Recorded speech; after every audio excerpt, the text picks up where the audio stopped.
absence can no joy impart.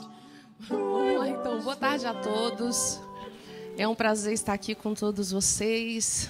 Estou vendo muitos rostos conhecidos, mas aqueles que estão vindo pela primeira vez também, sejam bem-vindos. A ideia desses domingos filosóficos é a gente pegar aí um fim de tarde por mês e trazer uma obra que seja de relevância para o nosso crescimento, para o nosso desenvolvimento humano, e fazer aí uma abordagem, uma leitura filosófica desse conteúdo.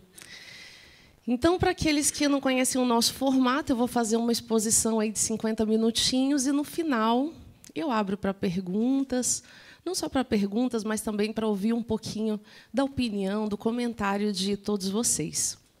Vamos lá, então. Bem, muitas vezes as pessoas diziam assim, mas Shakespeare, será que isso não é um negócio muito complicado?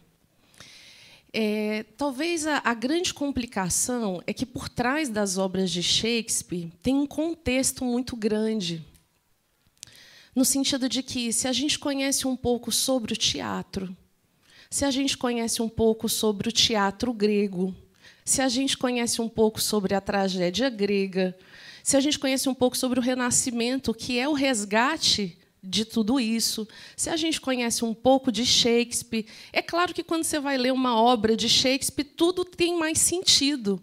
Você sabe em que rumo olhar. O problema é que esses conhecimentos não são muito simples de adquirir. Por exemplo, não tem um livro que você pega e fala assim, aqui está reunido todo o conhecimento sobre a tragédia grega. Não tem.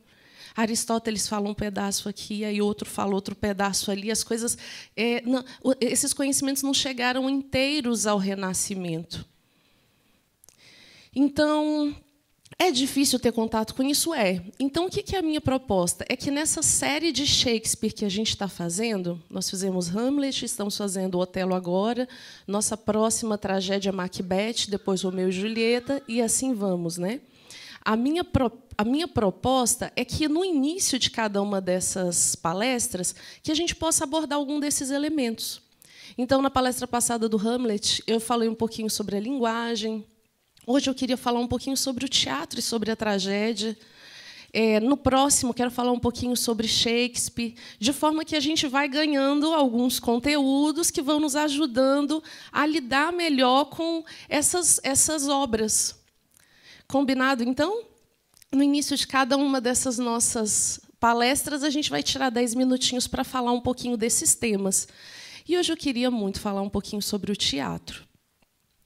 A primeira coisa que a gente tem que considerar é sobre o que, de fato, é o teatro. Muitas vezes, quando a gente pensa sobre o teatro, a gente imagina que está falando sobre uma coisa que é de mentirinha, né?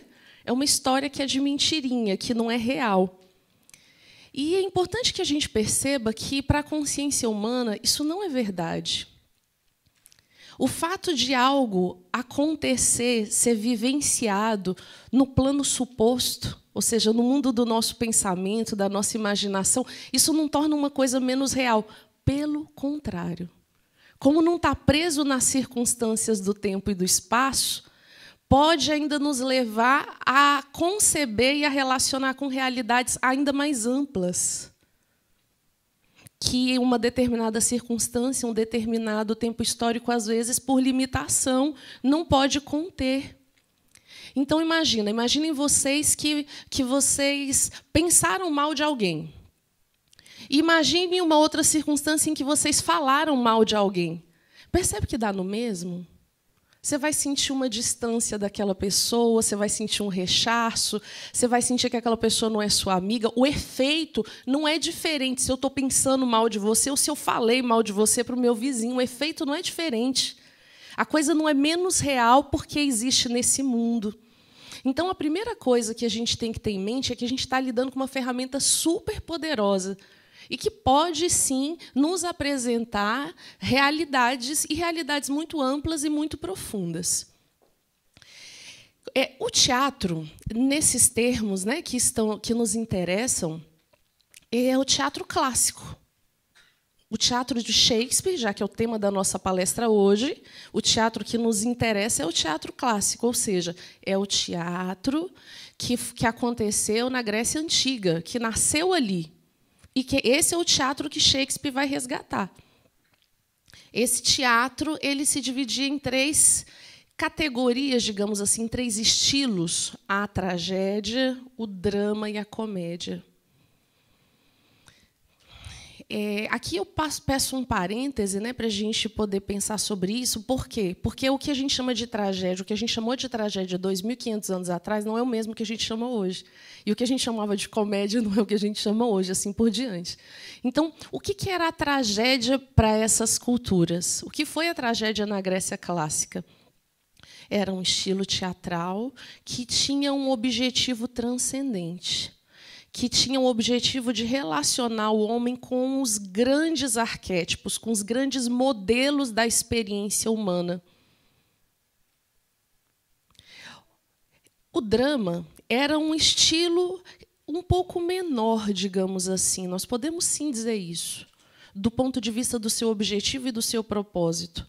O drama, ele falava dos dramas, das sortes e dos azares, das nossas vitórias e das nossas derrotas, trazia os elementos do nosso cotidiano, ainda com o intuito de estimular esse crescimento humano, mas está falando de elementos que estão num cunho mais psicológico, não está falando de realidades, como no caso da tragédia. E, por fim, existe a experiência da comédia. Ainda menor, o gênero ainda menor, mas no seu objetivo, mas nem por isso menos relevante, menos importante.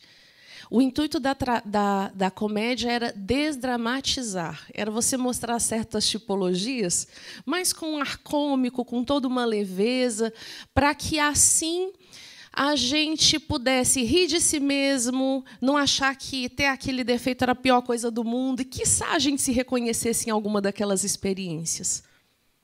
Então, era assim que era dividido o teatro na Grécia clássica. E qual que era o objetivo? Qual que era a finalidade do teatro de modo geral? Era pedagógica. Não existia teatro como entretenimento. Isso não existiu na antiguidade. Ninguém ia ao teatro para desopilar. Ninguém ia no teatro para dar uma relaxada. Isso não existia. O teatro fazia parte da formação das pessoas. O teatro era uma ferramenta educativa. Era tido como um elemento alquímico, como um elemento de transformação dos indivíduos. O intuito era que a gente entrasse para assistir uma peça teatral, tivesse ali uma determinada vivência, porque se o ator for bom, você se coloca no lugar dele, se a trama for boa, você vive a experiência, e que aquilo pudesse purgar certos defeitos, nos fazer refletir sobre tantos outros, nos estimular na conquista de certas virtudes, de modo que você sairia dali com a sabedoria de alguém que teve aquela experiência, sem ter passado concretamente por ela. Mas teria vivido a realidade, aquela realidade teatral, e teria se transformado através dela. Então, o teatro clássico, consequentemente, o teatro renascentista, que é o teatro clássico, é o resgate desse teatro clássico, tem essa finalidade. Então, quando a gente está falando de Shakespeare, a gente não está falando de entretenimento. Não é para rir, não é para chorar, não é para divertir, não é para isso que a gente vai no cinema assistir Macbeth. Não é assim. Se for, vai ser altamente frustrante, né? Não é para isso. Não quer dizer que não possa ser belo, leve, agradável. É tudo isso. Pode ser isso também, mas a finalidade é muito maior. E o nosso foco no nosso bate-papo de hoje é a tragédia especificamente. Então, primeiro, nessa série, nós vamos trazer todas as peças trágicas, depois vamos passar os dramas, as comédias e as poesias. A ideia é a gente poder explorar bastante aí a obra de Shakespeare. Outro ponto fundamental que a gente não pode desconsiderar nesse bate-papo é como surge esse teatro, porque isso vai dizer muita coisa. Eu não sei se algum de vocês aqui sabe disso, mas o teatro nasce dentro da religião. Sabiam disso? Nasce dentro dos mistérios ou da espiritualidade ou da religião órfica, né? Chamem como quiser. uma antiga religião grega. Então, o intuito era que existisse algumas peças que eram tanto executadas como apreciadas, assistidas por sacerdotes, para um grau mais elevado, e também existiam peças, obras que eram dadas ao povo em geral, para que todos pudessem participar daquela cerimônia. O teatro era uma cerimônia. E vocês podem ver que a gente pode aproveitar um pouquinho dessa mentalidade.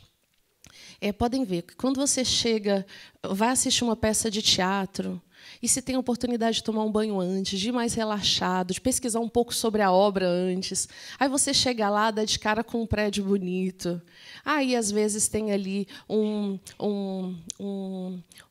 algum livro, alguma coisa que possa nos situar ainda um pouco mais sobre aquela montagem especificamente, e você vai e senta, ao invés de ficar pipocando de um lado para o outro, senta, sossega, concentra um pouco. A luz apaga, quando acende, quando a coisa começa, realmente é mágico, né? Então é interessante ver como a coisa foi feita e foi pensada de fato para isso. O teatro é exigente.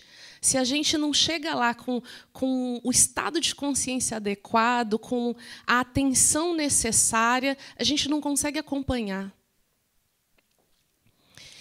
E então ele nasce dentro desses contextos e tem seu apogeu no século V a.C., que é aquele século apoteótico lá de Péricles, né? Com a figura de Ésquilo. Mais tarde também vão surgir outras figuras, como Sófocles, Eurípides, que também vão dar sequência a esse estilo. Mas, com certeza, seu maior apogeu foi nas mãos de Ésquilo. Outro elemento interessante é que a palavra tragédia é grega, claro, né? E tem essa etimologia, tragos mais oda. Tragos é cabra, bode, e ode é ode, canto. Então, é o canto, o ode à cabra, o canto à cabra. Mas que cabra é essa? É o deus Dionísio. É o deus do êxtase na Grécia. Que na Grécia clássica, claro, estavam falando do êxtase místico. Estão falando dessa experiência de encontro consigo mesmo, em que é um êxtase, não existe mais pensamento, não existe uma emoção, existe uma transcendência de tudo isso e do encontro profundo do homem com ele mesmo. E se dizia que o resultado disso é de êxtase, é de um prazer, não de um prazer sensorial, sensível, mas de um prazer como realização, como a verdadeira realização humana. É claro que, mais tarde, na decadência dessas tradições, Dionísio, em Roma, Baco, né, foi associado aos prazeres sensíveis. É o deus do vinho, né, é o deus dos bacanais, e assim por diante, mas é uma grande decadência, né? Não tem nada a ver com isso. Como era feito esse teatro? Então, geralmente você tinha ali na época de Ésquilo, né, no máximo 2 personagens, e o sujeito fazia toda a peça sozinho no palco, representando inúmeros personagens. E para isso ele contava com um instrumento poderoso que era a persona, uma máscara que ele utilizava, e agora ele era João, e botava outra máscara, agora ele era Maria. Agora ele era jovem, depois ele era velho. E essa máscara chamou-se persona, daí a origem da palavra personalidade, que é a parte da constituição humana que é mutável, que pode ser trocada. Então, tem uma parte da nossa constituição, que é a nossa essência, o nosso verdadeiro ser, que não se altera, é o ator. E tem as máscaras que nós utilizamos. Então, agora é jovem, daqui a pouco é de ancião. Agora eu estou alegre, daqui a pouco eu estou triste. Agora eu sou uma pessoa que pensa isso, isso e isso. E daqui a pouco eu sou a pessoa que pensa aquilo e aquilo outro. Ou seja, os nossos pensamentos, as nossas emoções, o nosso corpo físico é o que muda em nós, é o que varia em nós, é a nossa personalidade, daí o nome. E esses poucos atores, com suas máscaras, desenvolviam ali um enredo com um super apoio cenográfico. os cenários eram incríveis, os efeitos especiais eram tremendos. Então, tem anfiteatros, como aquele que eu mostrei há pouco aqui, né, na Grécia, em que existiam grutas debaixo deles, onde se provocava o som das ondas ou dos trovões, né? Então, existia essa preocupação da vivência ser a mais fiel possível, da vivência ser a mais intensa, de forma que, de fato, o espectador pudesse ter contato com uma realidade. E, bem brevemente, o que é a história desse teatro? A gente tem, então, essa experiência na Grécia clássica. Em Roma, a gente também vai ter tragédias. Quando chega na Idade Média, não se faz mais teatro, porque era tido como algo diabólico. Então, esse gênero morre na Idade Média. E, no Renascimento, a gente vai encontrar alguns restos desse teatro antigo, vai traduzir, mas como é um pedaço aqui, outro acolá, a gente não consegue encontrar as obras inteiras. Então, fala assim, eu li o Prometeu Acorrentado. Saiba que é um pedaço do Prometeu Acorrentado, é quase um Frankenstein. Essas coisas não chegaram inteiras no Renascimento. Então, se traduz, se compila, faz o melhor que pode, mas ainda é uma composição pobre diante do que havia sido. E também, no Renascimento, vai se começar a escrever tragédia à maneira clássica novamente. Aí a gente tem essa ilustre figura aí do Shakespeare para falar disso. Shakespeare teve muitos seguidores e, desde então, não se parou mais de escrever esse gênero. Na Idade Moderna, se continua escrevendo tragédias em várias nacionalidades, né? Escritores, dramaturgos de vários países, mas a gente já não tem mais a finalidade clássica. O teatro já não tem mais o mesmo intuito, já não é feito mais com o mesmo motivo, o mesmo porquê. E hoje esse gênero está desaparecido, sob essa ótica clássica, né? Então, se faz com outra finalidade, não quer dizer que é ruim, mas é uma outra coisa, já não é mais a tragédia clássica. Aqui eu trouxe essa imagem porque eu considero muito importante isso, né? A gente conhecer boas montagens. Aqui a gente tem uma figura que é fundamental para a história, né, da tragédia hoje em dia, para que a gente tenha contato com a tragédia hoje em dia, que é o Kenneth Branagh, que é esse inglês especialista em Shakespeare. Para quem entende um pouquinho de inglês, o inglês dele é perfeito, então dá para entender. Ele tem no YouTube várias peças, né, dele encenando Shakespeare. Ele tem uma companhia incrível e fez muitas coisas para o cinema. Então, Sonhos de uma Noite de Verão, o próprio Otelo, Hamlet, Henrique V. Fez muita coisa de Shakespeare para o cinema. E o que é maravilhoso dele como diretor é porque a obra é muito fiel, não só no texto, mas ela é fiel na arte. Ela é fiel na reprodução, nos seus mínimos detalhes. Então, para quem não tem a oportunidade de ler Shakespeare, porque eu sei que nós temos muitas coisas para ler, é uma ótima forma de conhecer a obra. Então, recomendo muito. Aqui é ele em Otelo, para o cinema.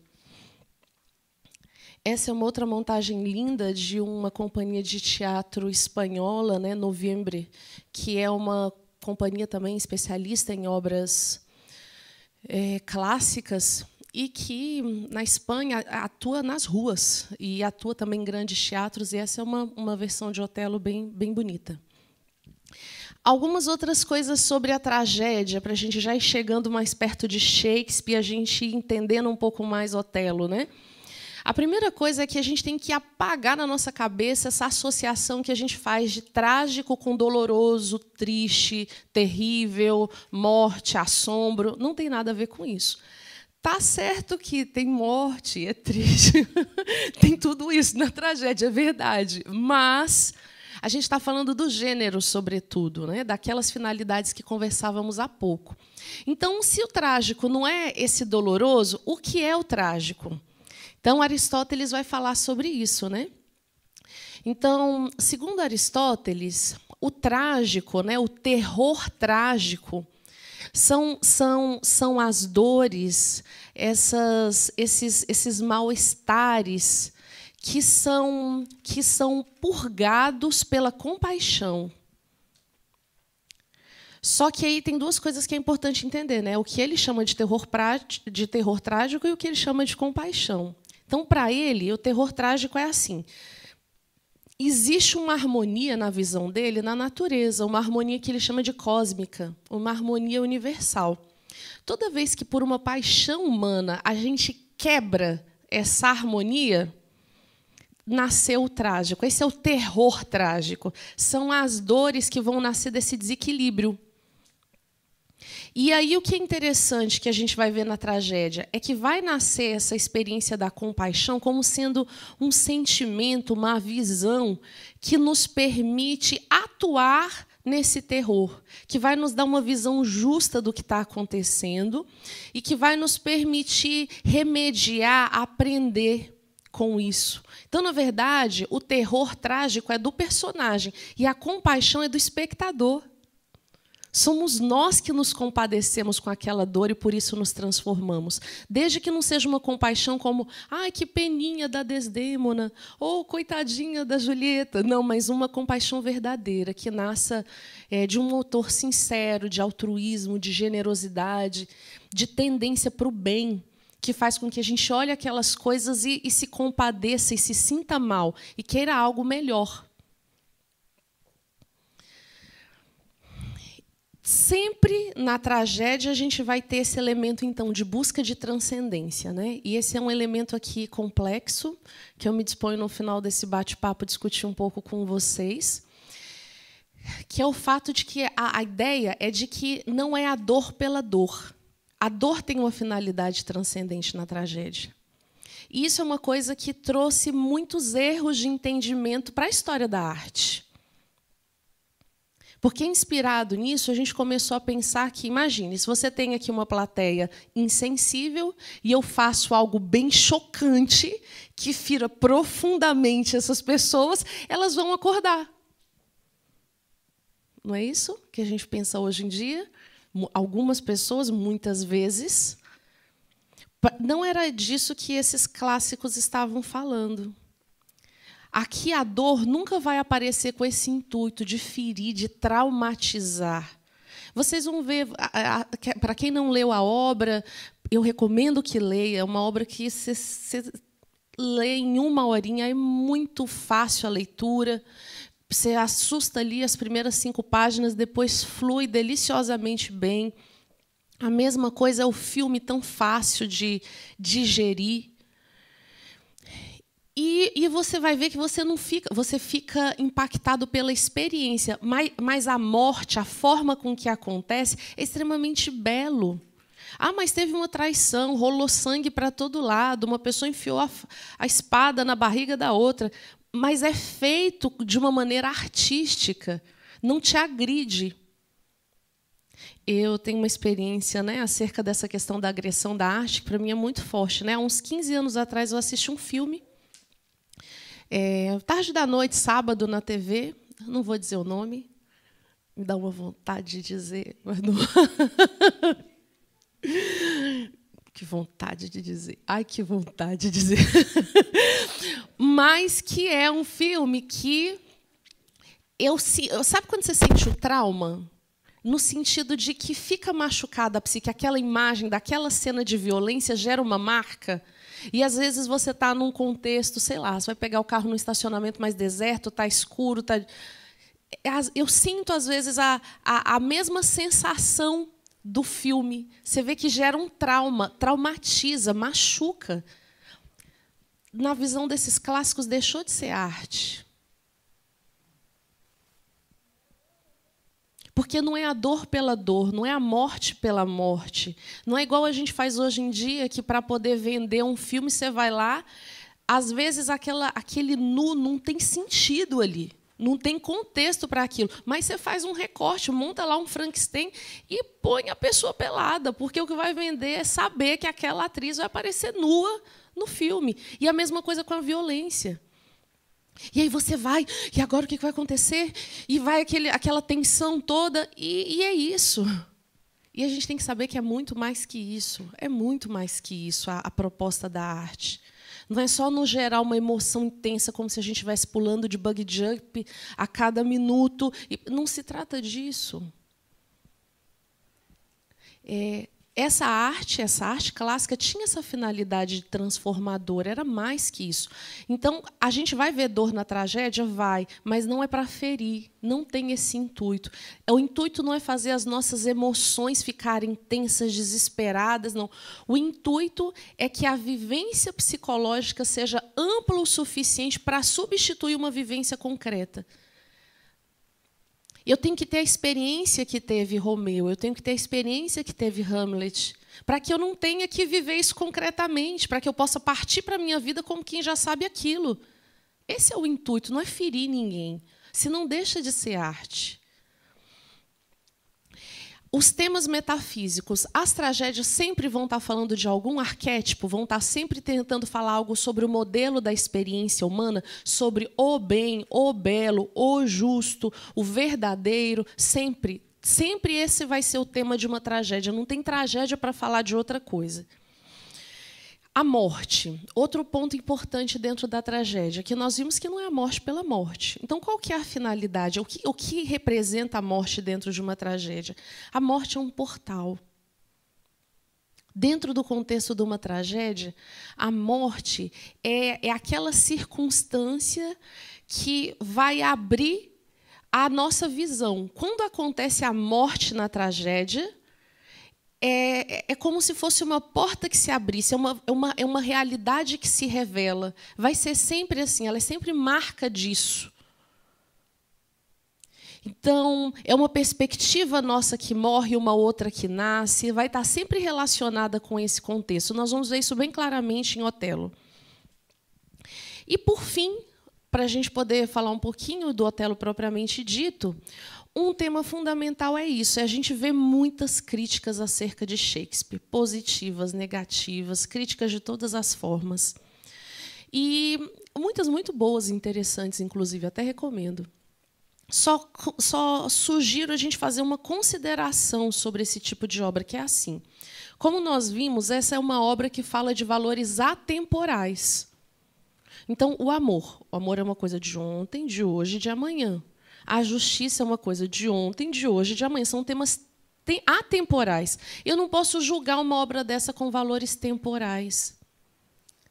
Shakespeare não está preocupado com política, nem com sociologia. Não estou dizendo que isso é certo ou errado.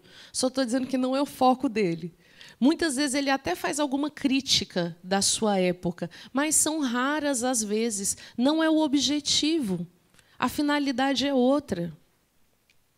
São tratados filosóficos. Então, considerem isso, porque às vezes a pessoa fala assim, mas Shakespeare é machista, porque só tem reis nas peças dele, cadê as rainhas? Ele não estava preocupado, não é bem disso. E esse rei também não é casual, é um símbolo, significa algo, são representações dessas ideias atemporais. Então, cuidado só para a nossa análise não ficar muito rasa e achar que tudo tem que dizer respeito à mesma coisa. O foco dele não era de ser politicamente correto. Tinha um cenário, um contexto que ele conhecia, que era o que ele vivia, e isso servia de pano de fundo para a sua verdadeira obra. Lembra, Shakespeare é um renascentista, é um idealista. O que um renascentista fazia? Resgatava ideias. Resgatava os ideais da antiguidade clássica e trazia, ele estava ali para defender essas ideias, para fazer com que essas ideias estivessem vivas na sociedade de novo. Lembra? O contexto é medieval. Como eu disse a vocês, nas nossas próximas palestras eu vou falar um pouco mais de Shakespeare, não vou fazer nenhuma biografia dele, mas a gente sabe aí, né, que a gente está falando de um dramaturgo, de um poeta sensacional inglês, nasceu aí em 1564, viveu 50 e poucos anos, e debaixo, né, da batuta do renascimento elisabetano, né, foi sustentado pela coroa, chegou muito longe, né, foi um ator e um dramaturgo muito reconhecido no seu próprio tempo. E hoje é a nossa maior referência no mundo, né, acerca de teatro. A gente pode dizer, sim, que é o maior escritor de língua inglesa e o dramaturgo mais influente. Vamos nós, então, falar um pouquinho de Otelo. Aí a gente tem um quadro de Munhoz de Grem, um espanhol também do século XIX, e que retrata uma cena fundamental, né? Que é a morte de Desdémona. Vamos lá. Bem, mas o que é isso? Esse tanto de caixinhas? Eu vou fazer assim todas as nossas apresentações, assim como eu fiz com Hamlet, estou repetindo aqui. Vou sempre separar 14 cenas, 14 ideias breves para trazer os textos, porque são obras de teatro, né? Então, acende a luz, entra Desdémona, ela diz oi. Então, é difícil transmitir isso. Então, nós vamos resumir da maneira mais singela possível, só para que todos tenham conhecimento da obra, né? Quem aqui já leu o livro Otelo? A pessoa fica triste. Então, quem aqui já viu o filme? Aí, isso, gostei, muito bom. E quem é que vai assistir o filme quando sair daqui? Isso aí. Assistam. Kenneth Branagh. Assistam, fundamental. É uma obra-prima das coisas mais bonitas feitas para o cinema. Vale muito a pena. Vamos lá. Então, nós vamos seguindo essas setinhas e nós vamos rapidamente gerar aí uma ideia sobre a história. Então, o que acontece? Existia em Veneza um nobre chamado Brabâncio. E ele tinha uma filha que não era nobre pelo berço, ela era nobre pelas virtudes que ela tinha, que era Desdémona. Uma pessoa de caráter, uma pessoa com virtudes, uma pessoa limpa. E, além de tudo, se conta que era uma mulher belíssima. Então, todos os pretendentes de Veneza vinham atrás dela, e ela rejeitou a todos. Mas entregou seu coração nas mãos de um mouro, um estrangeiro de pele escura. Vocês estão entendendo o drama disso? Que era Otelo, um herói de inúmeras batalhas e que estava a serviço dessa corte italiana. Só que aí tem um pequeno detalhe. Iago tinha um tenente, que era Cássio, também como ele, um homem de muitas vitórias, um homem muito honrado.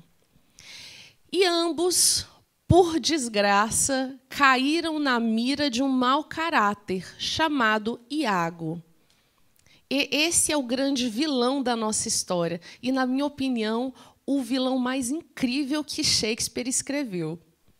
É excepcional, a atuação dele é excepcional, a presença dele na obra é excepcional. Aí o que vai acontecer? Iago, esse vilão, ele odeia Otelo e Cássio, porque são os mocinhos de Veneza, são os heróis. E ele quer o lugar dessas pessoas. E é um homem que tem fantasias, a cabeça dele é meio louca, ele vê coisas. Então, ele imaginava que esses homens queriam a esposa dele. É um lunático. Aí, o que acontece?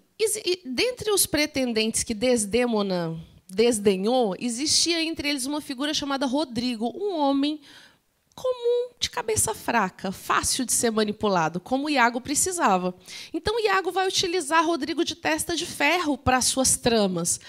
Fica de trás, dizendo: "Oh, Otelo, como eu te amo! Oh, você, meu senhor! Oh, Cássio, meu grande amigo!" E Rodrigo vai na frente, amando dele, acabando com esses dois personagens. Então, a primeira coisa que eles vão fazer, eles vão delatar o casamento de Desdémona e Otelo. Vão lá, vão bater na porta do Brabâncio de madrugada. "Senhor, senhor, olha, você sabe onde sua filha está?" E assim vão levar Otelo a descobrir que Desdémona tinha fugido na calada da noite com Otelo. O fato é que tudo isso vai parar na frente do governador. Estão todos lá, uns diante do outro, e Brabâncio está acusando Otelo de feitiçaria, porque um mouro, um homem de pele negra, mais parecido com um monstro, era para dar medo na filha dele. Não era para ter o amor dela. Então, ela foi enfeitiçada. E Otelo vai chegar lá e vai contar como foi que ela se apaixonou por ele. E vai dizer: "Olha, Brabâncio me convidava para ir à sua casa. E quando eu chegava lá, ele queria saber das histórias da minha vida. E eu lhe contava. Desdémona ouviu as minhas dores, ouvia como eu superei com coragem os desafios da minha vida, e ela se apaixonou pelas minhas virtudes. Alô? Ela se apaixonou pela minha coragem. Ela se apaixonou por tudo o que eu fiz. E aí mandam chamar Desdémona, e ela diz, é isso, eu o amo. E esse casamento, então, é aceito. Só que aí tem um pequeno detalhe. O casamento é aceito, tudo bem. Podem ficar casados, consumar o casamento, está tudo certo. Mas Brabantio olha para o Otelo e põe uma pulguinha atrás da orelha dele. Diz assim, olha, eu sou o pai dela. Ela me ama. Sabe o que ela fez comigo? Me enganou. Sabe o que ela vai fazer com você? E ele estava apaixonado, não deu a mínima, fingiu que não ouviu e foi embora. Recebeu uma missão de ir para Chipre, defender a ilha dos turcos. E a esposa dele, uma mulher muito valente, muito brava, né? Desdémona levanta a mão e diz ao governador, eu quero ir com meu esposo, eu vou à guerra. E aceitam que ela vá. E assim vão todos para Chipre, todo mundo para Chipre. Chegou lá, não tinha mais guerra, porque os navios turcos afundaram no meio do caminho, está tudo certo. Vamos agora à lua de mel, vamos comemorar, vamos fazer uma grande festa, é tempo de paz. Nem tanto assim. Iago, então, como vocês estão vendo aí, ele vai começar a tramar para Cássio. Cássio era um homem correto. Sabe aquele povo que não bebe, toma um copo de uísque e sai tropeçando daqui para lá? Era desse tipo. Era um homem todo regrado. E vai cair na lábia, vai beber, vai cair numa confusão que Iago planta. E aí o que acontece? Otelo é obrigado a tirar o posto dele de primeiro-tenente. Porque se portou como um arruaceiro. E aí Iago dá a dica para ele, fala assim, olha, Cássio, já sei como eu faço contigo. Chega bem perto de Desdémona, cola nela e pede para ela interceder junto ao general. Ele fala isso para Desdémona e, por outro lado, o que ele começa a fazer? Torturar Otelo. Então, ele começa a dizer para o Moro, achei que Cássio estava meio perto da sua esposa. Sabe essa coisa? Que a pessoa não diz nada e cutuca? Aí começa a dizer, não, eu tive um pensamento, mas eu não. Esse pensamento é um absurdo, porque eu amo Cássio. Que pensamento você teve, Iago? Não, eu não posso. Iago, não, mas eu não posso. Mas, Iago. Até que ele faz parecer que o Moro é que está tirando dele, mas que ele não é maledicente. Então a coisa é toda a trama, é toda ardilosa. E ele começa. Eu achei que Cássio, né, você viu? Olha, Desdémona. Até que chega uma hora que o Moro enlouquece. É interessante, né? Tem cenas em que o Moro chega a vomitar. Ele tem ataques epiléticos e mostra essa tortura mental de não saber o que é a verdade, de olhar e ver aquela mulher que ele amava num dia e, no outro lado, uma mulher que ele já não sabia quem é, na mesma figura, na mesma pessoa. Ele começa a entrar em transe com isso. E aí Otelo, é claro, pede provas para Iago. Tudo bem, ok, mas eu quero provas. O que Iago vai fazer? Dar as provas que ele pediu. Claro, plantadas. Vai pegar um lenço que Otelo tinha dado de presente para ela, herança da sua mãe, e vai dizer assim, olha, eu vi com Cássio. E aí joga o lenço lá nas coisas de Cássio, vai começar a tramar. Vai fazer Otelo ouvir uma conversa dele com Cássio, e Cássio falando sobre o que tinha feito e deixado de fazer com uma prostituta, e ele faz Otelo pensar que era com Desdémona, vai dar as provas, porque quando a pessoa está querendo ver o chifre na cabeça do cavalo, é impressionante como ela acha, né? E é exatamente isso que vai acontecer. E aí o que acontece? Otelo fala, eu quero vingança, você mata Cássio, eu mato Desdémona. E ele vai lá e enforca a própria esposa. Imagina a dor, era o amor da vida dele. E ele vai fazer com as próprias mãos. se sentindo injustiçado, ferido e enojado de estar ali do lado daquele ser humano tão vil. E a mulher, uma santa. E, por outro lado, Iago vai lá resolver a questão com Cássio. Coloca Cássio contra Rodrigo. Eles dois vão lá, duelam. Rodrigo morre. Só que, antes de morrer, Rodrigo já estava cansado de Iago, que sempre prometia a ele que ele ia ter Desdémona, e nunca teve nada. E ele tinha escrito umas cartas e deixado no bolso, contando as tramas de Iago.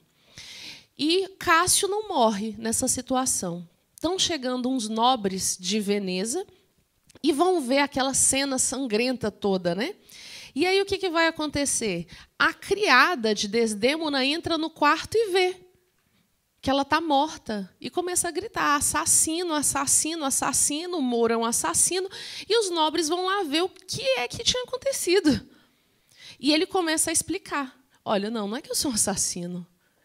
Essa mulher é que vocês não sabem quem é. Isso é uma víbora. E ele começa a dizer do lenço, das coisas que tinham acontecido, de Cássio com ela e por que ele tinha matado. E a serva diz assim: não, o senhor foi enganado.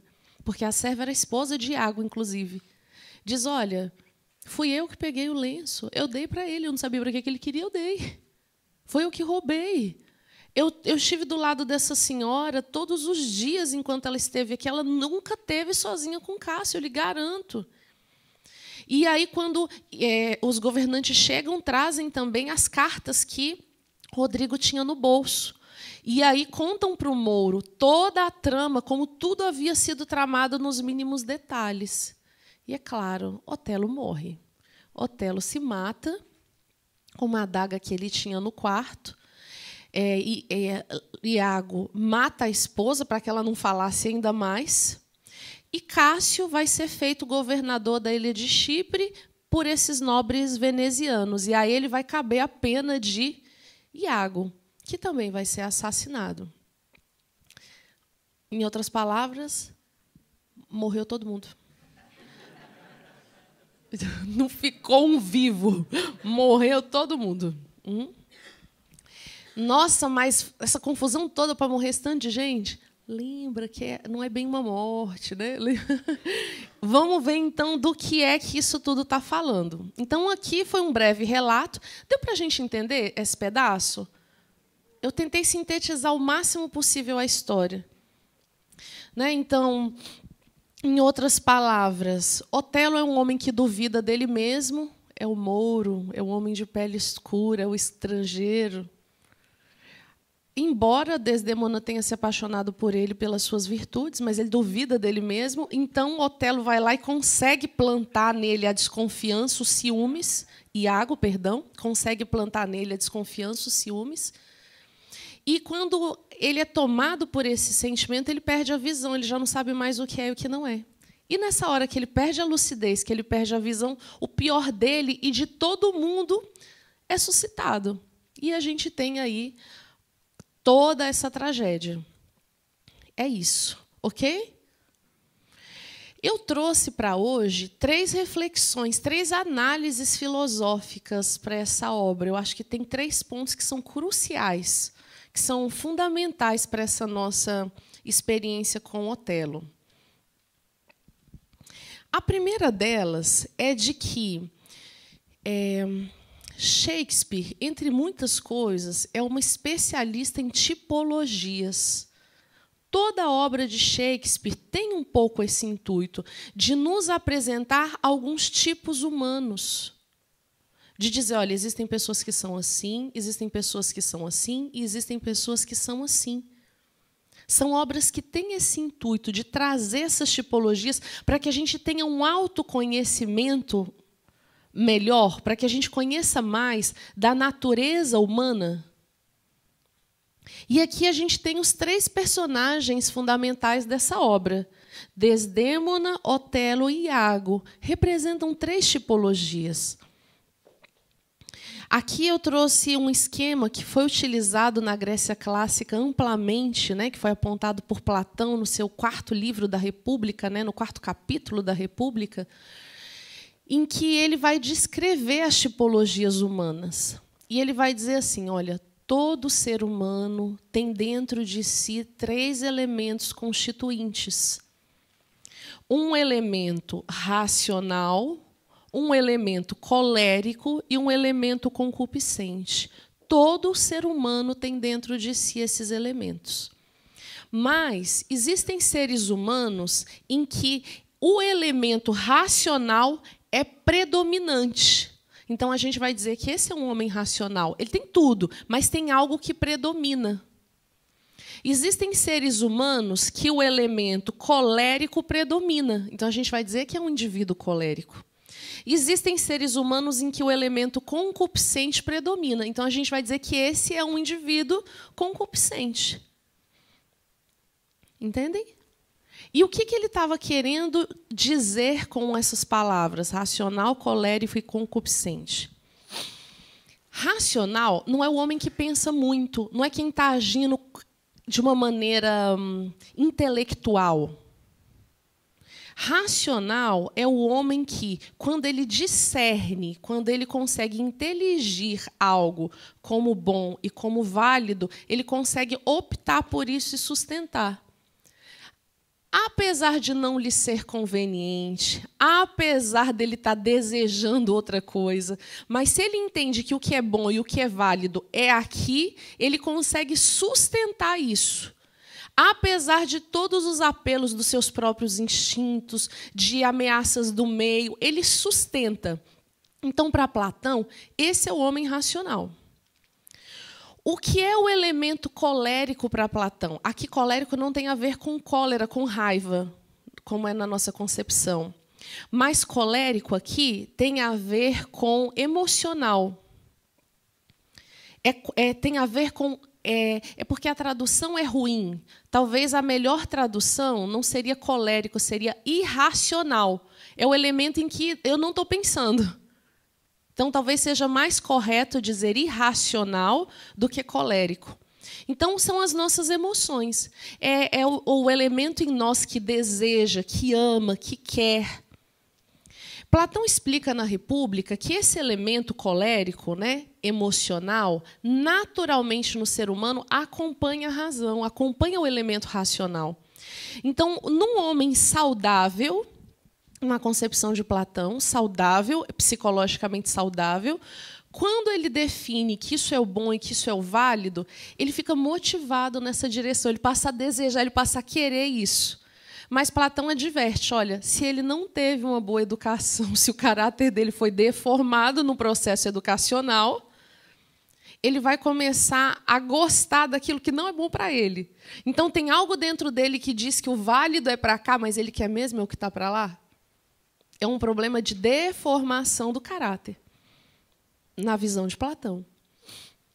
Então, qual que é a diferença, né, de um elemento para o outro? É que aqui eu faço o que é válido. Aqui eu tenho valores, eu sei o que é o certo, eu sei o que é válido, eu primo por isso. Mas, de vez em quando, me dá um desejinho que eu não sei segurar. E eu dou uma escorregada. Então, é um homem de valores que dá uma escorregada, ele não sustenta sempre. De vez em quando, ele tem ali um calcanhar de Aquiles. E, por fim, o elemento concupiscente. O concupiscente são os nossos instintos, é o que nos aparenta com os animais.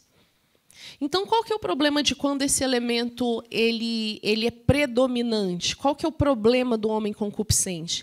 É que, como ele não tem nenhum tipo de controle sobre esses elementos mais passionais, sobre os seus desejos, sobre as suas sedes, muitas vezes ele tem sede e deseja coisas que são muito ruins para ele e para os demais. Porque ele não tem controle quando essa parte está predominando. Aí o que começa a acontecer? Começa a acompanhar essa sede uma má intenção aqui, uma agressão ali para conseguir o que se quer. Então, ali ele mente, ali ele inveja, ali ele é vulgar, entende? Dá muita brecha para a expressão do pior do ser humano. Aí vem a agressividade, vem a cólera, vem a maldade, vem tudo isso, porque ele não tem controle sobre esse elemento. Então, aqui, muito bacana isso, né? Você vê que no texto fica muito claro como ele quer que a gente distinga um personagem do outro. Ele quer que a gente saiba como é um homem que concebe o que é válido, tem inteligência para perceber o válido no meio do que não é válido e optar pelo válido. E ser capaz de sustentar isso, apesar dos seus desejos, das suas paixões, das coisas que ele poderia ganhar não vivendo o que é válido, não vivendo o que é honesto, o que é bom. Ele quer que a gente veja o tipo Otelo, o tipo colérico, que é esse homem que, tudo bem, tem valores, tem esse elemento racional presente também, mas não consegue sustentar sempre. Ele escorrega. E quer que a gente conheça Otelo, um homem desprovido de valores, em que em que o elemento concupiscente predomina sempre. E aqui ele coloca Otelo como personagem principal. O que isso quer dizer? Ele está dizendo que nós somos Otelo. Ele quer que a gente se ponha no lugar de Otelo por um instante. Ele quer que a gente se coloque no lugar desse Mouro e viva os dramas que ele vive. E perceba que não adianta o cara ser um grande herói, ter tanta coragem, tantas virtudes, se ele tiver uma falha moral, se tiver um ponto em que ele é imoral e ele não atua, se ele deixa essa brecha para a consciência dele, é aí onde ele vai cair. Então, na visão de Shakespeare, que é essa visão clássica dos ideais clássicos, né, filosóficos, a ideia é simples. Nós somos seres humanos e somos falhos e podemos tentar nos corrigir nos nossos defeitos e errar 1000 vezes. Não existe pecado. Não tem problema errar. Pode errar a vida toda, mas não pode admitir a falha. Uma coisa é eu dizer assim, eu sou preguiçoso mesmo. Outra coisa é, eu sou preguiçoso, vou tentar hoje não ser. Não dei conta. Tudo bem, dorme em paz, amanhã você começa de novo. Não precisa traumatizar. Vale. Mas isso de que é só uma preguicinha. Às vezes eu minto um pouco. E da gente ir conformando e deixando esses elementos fazerem parte da nossa vida, isso não. Ele vai mostrar na figura de Otelo que esse é o erro crasso que comete o indivíduo colérico. Esse é o erro crasso desse homem. E é por isso, é por causa dessa concepção e dessa permissividade que todos os males vão se estruturar. Ok? Mais um passinho. Como nós falamos lá em Hamlet, né? Um elemento que define a tragédia é a falha trágica. Então, está indo todo mundo vivendo bem bonitinho. Aí, num momento, de repente, não mais que de repente, o que acontece? O personagem principal comete a falha trágica, ele comete um erro, ele tem um deslize moral. E esse erro vai fazer com que tudo venha abaixo. Qual é a falha trágica de Otelo? A insegurança. Tem sintoma no ciúme. O ciúmes é um sintoma, porque a falta de confiança na gente mesmo pode se expressar de inúmeras formas. E aqui o sintoma proeminente é o ciúmes. Mas tudo acontece, tudo se desenrola quando o sujeito olha na cara dele e fala assim, ela não pode te amar. Quase que o Iago fala assim, se enxerga. Com outras palavras, é isso que ele diz. Iago vai dizer assim, olha, não é natural que ela lhe ame. Com essas palavras, não é natural, não faz parte da natureza. Quando ela podia ter um homem que tivesse a cor da pele dela, o status social dela, por que podendo ter um nobre, um homem belo, por que ela teria você? Isso não é natural. Ele vai dizer, Iago, assim como o pai Brabâncio também disse a ele antes. E sabe qual que é o problema? É que a gente vive isso no nosso mundo atual de uma maneira muito intensa. E é por isso que essa é a minha obra preferida de Shakespeare, né? Otelo, como eu já disse a vocês da outra vez, porque Eu acho que isso é uma das experiências mais importantes da existência humana. É o reconhecimento que todo indivíduo tem que ter do valor próprio. O meu valor não pode estar na sua mão. Não é você que diz se eu valho ou se eu não valho. O meu valor eu tenho que reconhecer. Então, a gente está vivendo um momento em que todo mundo sai levantando um monte de bandeiras e dizendo como se aceita na sua aparência, nas suas escolhas. Você conversa com a pessoa 5 minutos e você está vendo que é da boca para fora. Essa é uma experiência muito forte. E lembra, o valor de Shakespeare a gente não está aqui para falar do vizinho, a gente está para falar da gente. Então, olha no espelho e pensa. Eu, com a aparência que tenho, eu vejo o meu valor? Eu acho que eu valho assim? Ou eu acho que eu valeria mais se eu fosse mais gordo, mais magro, mais alto, mais baixo? Eu acho que eu tenho valor pelo que eu sou, pela aparência que eu tenho, eu vejo valor nisso?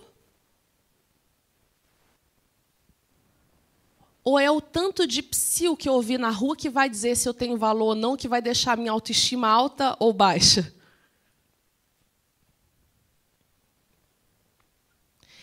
Pela cor da pele que eu tenho, pelo cabelo que eu tenho, pelos dentes que eu tenho, eu acho que eu valho da forma que eu sou?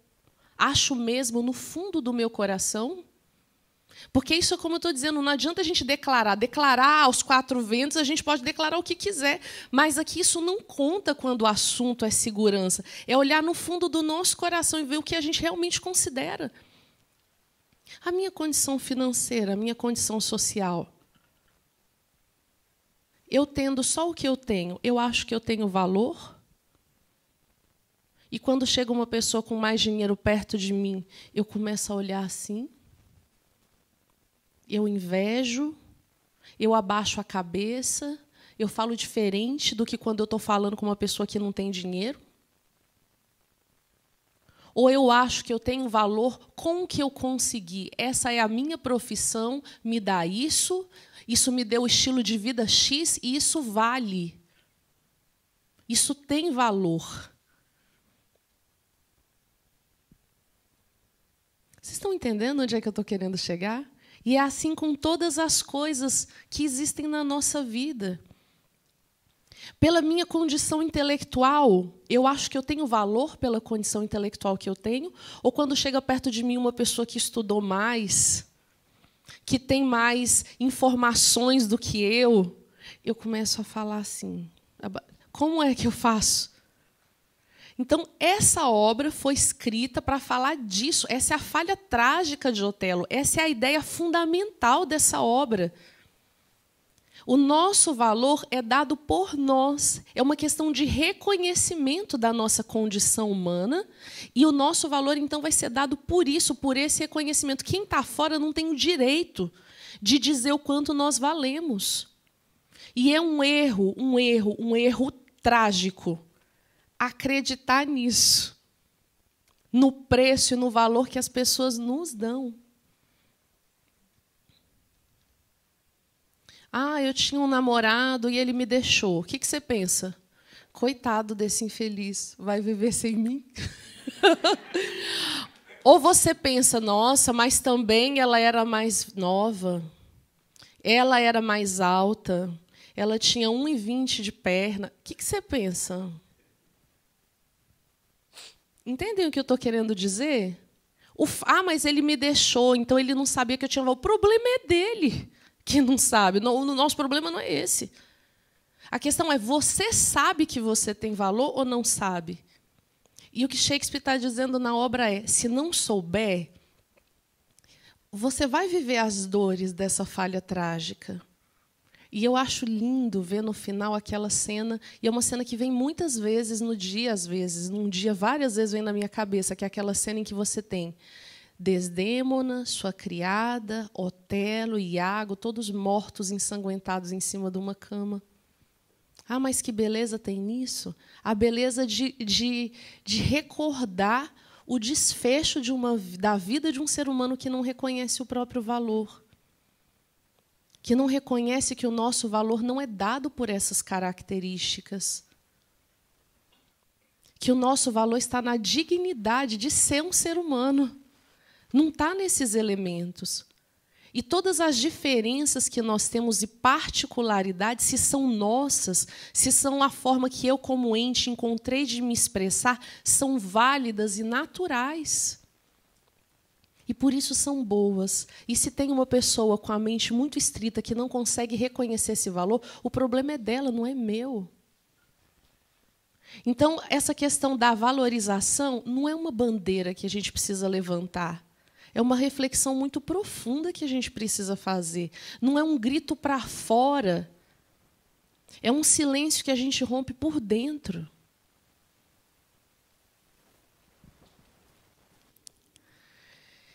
E, por fim, para a gente ir embora, é uma questão forte, né? Eu sei, e sugiro que reflitam, pensem sobre isso. É o nosso tema fundamental. É a história do amor platônico dentro dessa obra Otelo. Então, um parêntese bem rápido, né? Otelo amou Desdémona e Desdémona amou Otelo. E o que é muito bonito é o motivo desse amor, né? Ela era uma mulher virtuosa, amava a bondade, amava a justiça, amava a coragem, amava a bravura. E Otelo era um representante disso. Não importava para ela como ele era. Ela não se apaixonou pela aparência dele, ela não se apaixonou pelas posses que ele tinha.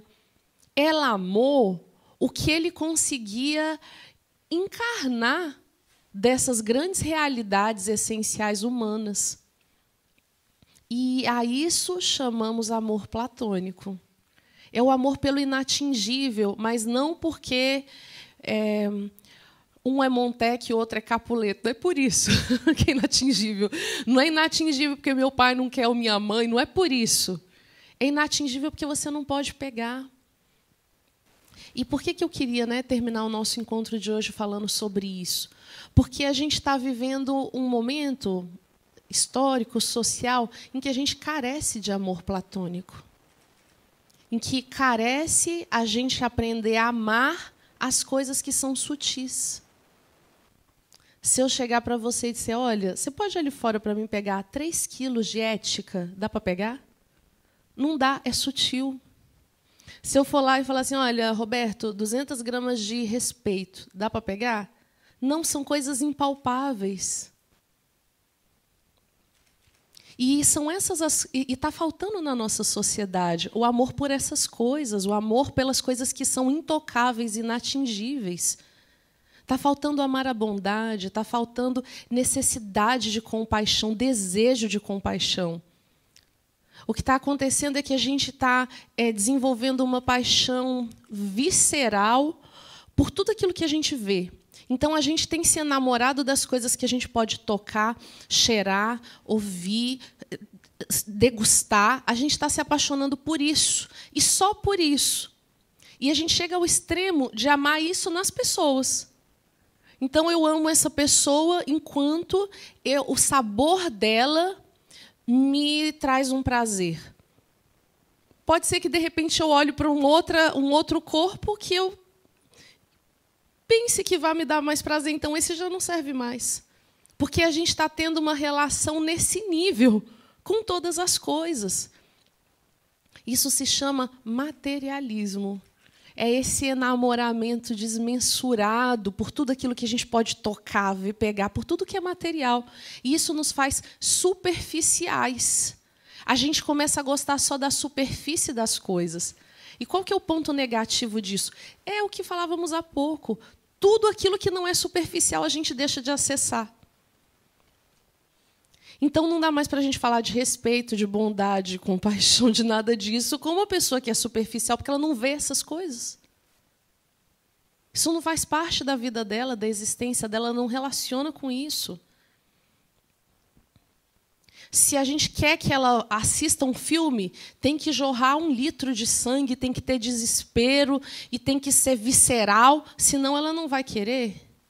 Se tiver uma música, tem que ser agressiva e tem que ser estrondante, porque senão não vai sensibilizá-la. E a gente começa a tratar as pessoas assim, como se elas fossem portas. como se fosse algo que você tem que golpear muito para que elas acordassem. Isso não é pedagógico, não é assim que educa, não se educa no meio da violência. A gente educa numa atmosfera de respeito e de amor. É seduzindo para as coisas válidas, é mostrando as coisas belas, é mostrando as coisas na sua máxima perfeição, que a gente vai ter chance de fazer com que as pessoas se deslumbrem por essas coisas. Não é agredindo as pessoas que a gente vai fazer com que elas gostem do que é válido. Não é por aí. Então, acho também muito bonito esse contexto do amor de Otelo e Desdémona, porque faz a gente lembrar disso, que a gente pode ter contato com tudo aquilo que é material. Não tem problema ter bens, ter posses, ter dinheiro. Nada disso diminui o homem no seu caráter, por si. Não quer dizer que porque uma pessoa não tem nada, que ela é virtuosa. Isso não quer dizer de forma alguma.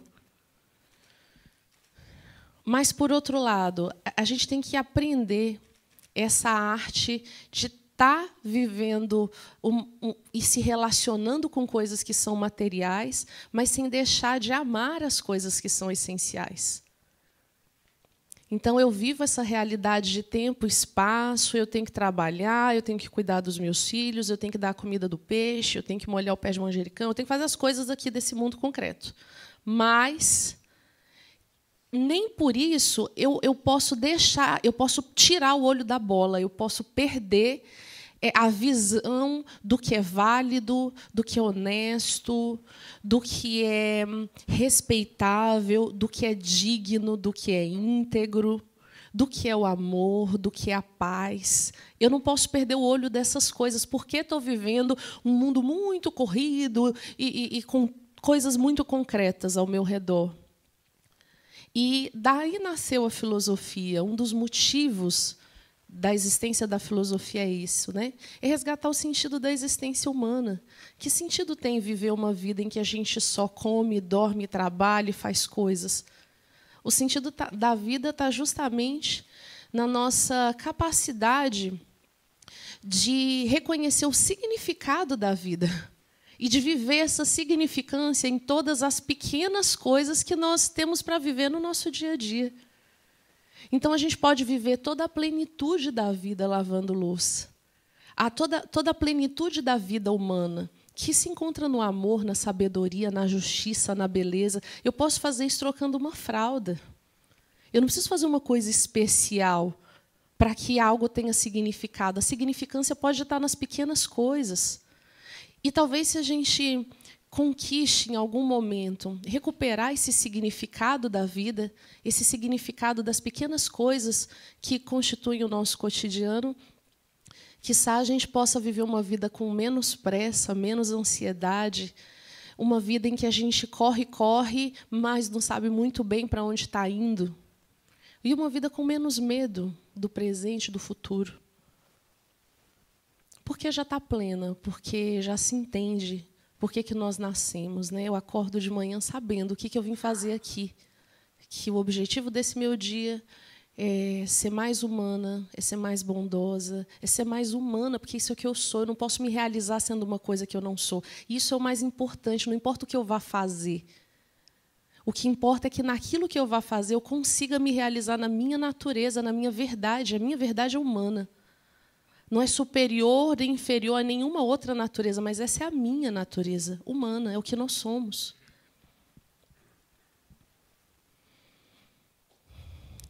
E essa é a minha conclusão, inspirada aí no Otelo de Delacroix. É isso.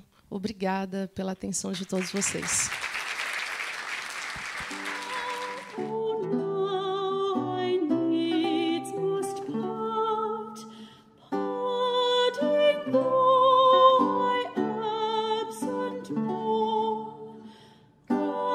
Absent